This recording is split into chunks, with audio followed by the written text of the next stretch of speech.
想問下你嗰個做嘅效果如何嘅？係啦，咁之前咧你就膊頭痛啦，瞓得唔好啦，你之前跌親個頭係咪啊？都試過下。係啊，你係14年跌親到個頭，咁跟住個頭上面有淤血、有瘀啊，有嗰啲，跟住都導致個眼嗰度都有啲唔舒服。係啦，咁你而家個頭部嘅狀況點啊？瞓得好唔好啲啊？一時時咯，有能好啲，有能好啲。即係做完原始點之後，會唔會比之前好啲啊？一時時咯，都係一時時，即係。但呢輪都好咗啲咯，即係瞓多咗啲咯。即係呢輪好咗啲係咪啊？嗯。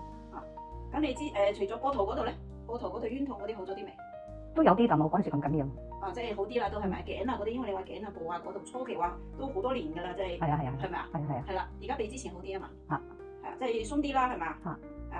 仲要好似叫我咧，要做個成肩同嗌咧，一路就扯落去啦，係咪？係即係。可能個膝頭哥痛啊，而家嘅膝頭哥冇痛。係之前膝頭哥痛，而家都冇痛啦。仲有隻手咧，因為可能做咗某啲手術咧，隻手係有啲擺唔到後邊，擺唔到，但係擺得好高，擺得好高得，高得高得。而家都 OK 係咪 ？OK，但係擺唔到後邊。後邊都爭啲，擺唔到，但係唔痛㗎啦嘛。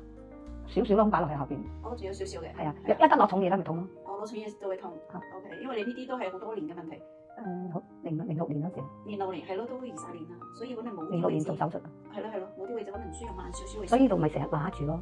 即係呢度同呢度。係而家。即係我淋巴嗰度啊。係咯，即係因為做咗手術咧，所以始終都係要少少需要即係扯住啊嗰啲嘅感覺。係啊。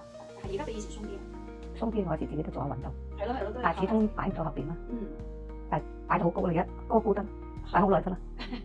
擺高啲就好啲啦，即係擺好。嗰陣時去睇覆診，佢話你唔使嚟覆診啊，你隻手擺得咁高。係啊。但係我後邊擺唔到咧。佢又話你唔使嚟做物理治療咁。係啊。所以冇覆診咯。係啊，因為有啲嘢咧就比較硬啊，即係因為做咗手術咧，嗰度有啲疤痕或者咩係硬咧，佢係需要時間係，但係咧保養下咧會好好多嘅，即係你保養下咧，你可能按一按敷下嗰啲就會好啲。所以你平時有多啲暖住佢，敷住佢，即係千祈唔好凍親啊，冇蝕親啊嗰啲就會好啲啦。自己有時咁按下咧就好啲。係啊，按下都好啲嘅，係啦。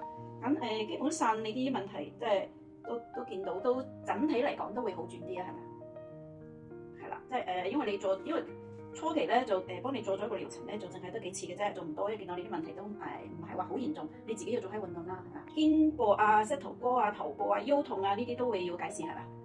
都有嘅，但係你又完全好嗰陣未好晒咁。係未完全好晒，因為我哋完全好咧，即係冇快，一定係冇咁快啦，同埋係需要一個過程嘅。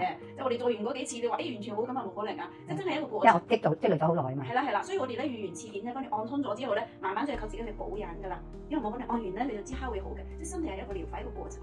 因為積咗好耐㗎。呢啲都係導致身體個內部咧一路係積咗啲問題。咁你得閒都過嚟多啲坐下個腳機啦。即係發覺到佢嗰個能量，即係可以。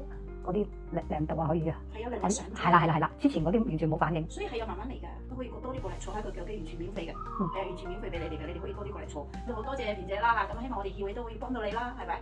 多謝你公司啊，多謝你啊，唔使，至少幫你通咗我哋嘅原始點，通咗個經絡啦，咁你之後嘅保養就會好啲㗎啦，好嘛？係啦 ，OK 好多謝晒，多謝你啊，多謝你，好，拜拜。